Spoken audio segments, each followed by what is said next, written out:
So hello बच्चों और parents, आज जिस टॉपिक को मैं टच करने वाला हूं वो टॉपिक काफी सेंसिटिव है और काफी इंपॉर्टेंट है। इस टॉपिक की वजह से, इस हेडिंग की वजह से, इस पॉइंट की वजह से, इस डिसीजन की वजह से आपका लाइफ काफी कुछ चेंज हो सकता है या फिर शायद कुछ डिसीजन की वजह से रिग्रेट भी हो सकता है लाइफ में। देखो, करियर के बारे में अगर हम बात करें तो करियर कैसे भी स्टार्ट किया जाए, चाहे प्लेन बीएससी किया जाए, बीटेक किया जाए, एमबीबीएस किया जाए, नर्सिंग किया जाए या कुछ ना किया जाए, अगर आगे चल के आप एक बहुत सफल इंसान बन गए। अब सफल इंसान के कई पैरामीटर्स होते हैं, उसके डिटेल में ज्यादा नहीं जाऊंगा।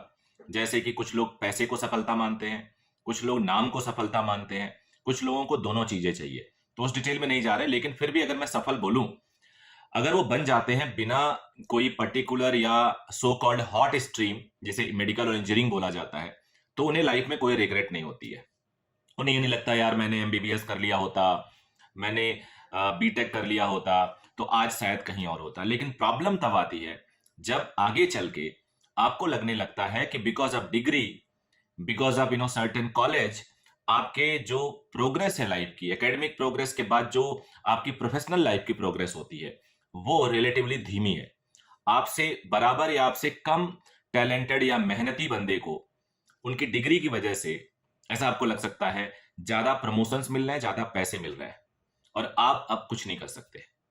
तो ये चीज से बचने के लिए आज का वीडियो इंपॉर्टेंट होने वाला है।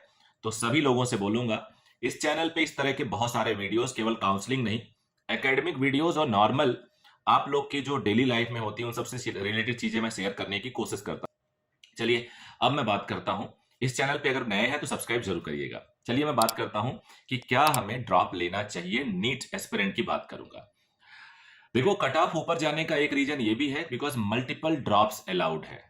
तो एक केस नहीं, सैकड़ों केस नहीं, हजारों लाखों केस ऐसे सामने आएंगे जहां पे बच्चों ने इंप्रूव किया।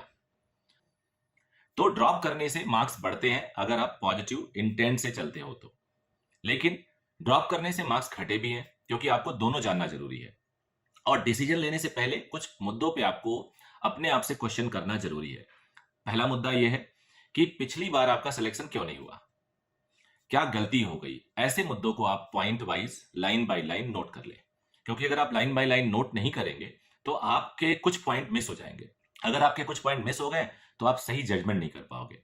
तो आप उन मुद्दों को लिखो कि what went wrong with you, कहां कहां गलतियां हुई। अब एक क्वेश्चन और लिखो कि क्या गारंटी है कि वो गलती दोबारा नहीं होगी। ये आप लिखोगे तो अपने आप काफी आंसर आपको मिलने लगेगा। कई बार कहते हैं ना कि एक बंदे का नेचर और उस बंदे का सिग्नेचर, ये दोनों बदलता नहीं। तो अगर आपकी नेचर में पढ़ना नहीं है, मतलब आप बिल्कुल लापरवाह इंसान हो, ये आप अपने आप जानोगे, कोई दूसरा नहीं जानेगा, तो बहुत मुश्किल है अपने आप को सेव कर पाना। लेकिन हम ही अगर ठान लेंगे तब कुछ भी कर सकते हैं। दूसरा शायद आपको सही ना कर पाए लेकिन खुद आप सही कर लोगे अपने आप को। तो सबसे पहले खुद के लिए डिसिप्लिन होना और खुद से क्वेश्चन पूछना और खुद से उसका निदान यानी सॉल्यूशन जानना जरूरी है। दूसरी बात, अगर आपने ये देखा कि हाँ वो गलतियां अब नहीं होंगी, तो थोड़ी परिस्थितियां देखो अपनी। क्या आपके पेरेंट राजी हैं? क्या आपका सराउंडिंग आपको अलाउ कर रहा है? क्या आपके जो ग्रोथ है बिल्कुल नहीं हो रही है? आपने एक ड्रॉप ले लिया, दो ड्रॉप ले लिया, 3 ड्रॉप ले लिया और आप 50-50, 40-40 नंबर बढ़ रहे हो और अभी भी गैप 300 का है, 350 का है, क्योंकि कट ऑफ तो ऊपर जाता रहेगा अगर यही लेवल रहा तो। इसी को एज्यूम करते हुए अगले साल 650 को एज्यूम करो कट ऑफ को। क्या आप 650 लाने के कंडीशन में हो मिनिमम? तब तो आप सोचो ड्रॉप करना चाहिए।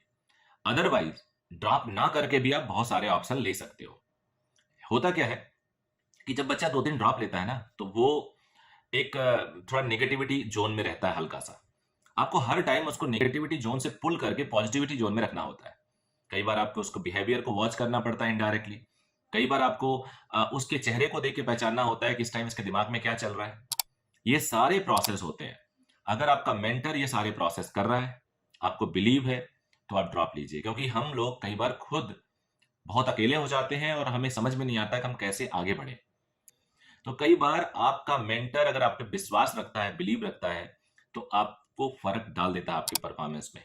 तो इस तरह से मैं बोलूंगा कि ड्रॉप लेने के डिसीजन को बहुत मल्टीपल फैक्टर पे चेक करिए और मल्टीपल फैक्टर पे चेक करने के बाद ही कोई डिसीजन लीजिए। It will be very helpful to all of you. So thank you very very much. Bye bye.